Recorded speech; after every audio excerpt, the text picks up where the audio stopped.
What up? 大家好，我是苏那 and this is BBC Asks. Are we headed for the next civil war? Well, in our previous video, Leslie broke down how social justice and woke ideology operates, and this video is going to double as a warning and also an outcry.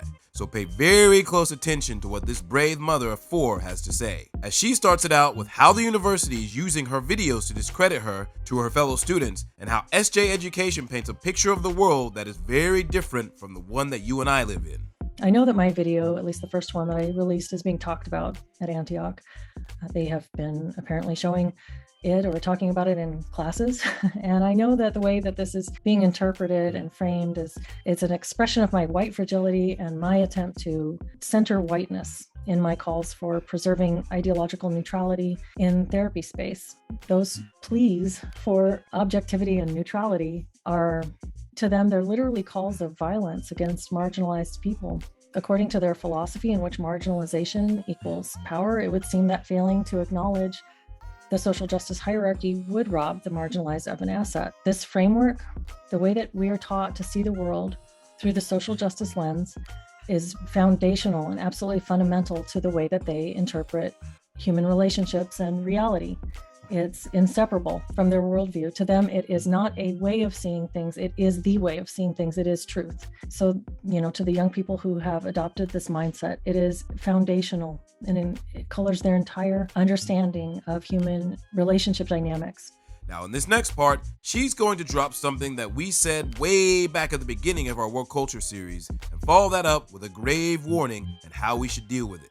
And this makes me think a lot of the Chinese Cultural Revolution, in which the young people were charged with destroying the four olds, the ideas, customs, habits of mind, and culture of the generations that had come before them. I believe that what we are facing is absolutely a cultural revolution, and that it is incumbent upon all of us who see this for what it is to stand up and say, no, we will not accept this. We will not accept this in our education system.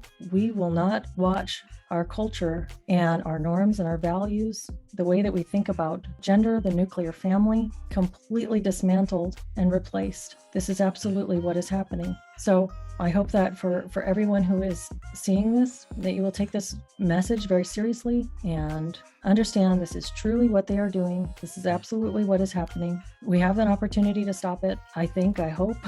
But one of my fears is that this is going to force a backlash, that'll be the response to it. So I feel like the thing I'm afraid of is that there's only so much that the culture will be able to handle of this anti-racism, which is a code word for retributive racism, for what they call reverse racism or anti-white racism, before some very dangerous characters on the other side become inflamed and we are in the midst of intense, civil war. I don't think that this is going to end well. And I don't think that the response that we should have as concerned individuals who recognize what's happening, I think that our response needs to be measured and calm, and that rather than returning resentment and hate with more resentment and hate, we should see this as a call to connect, to unify, to open our hearts, to find understanding and love.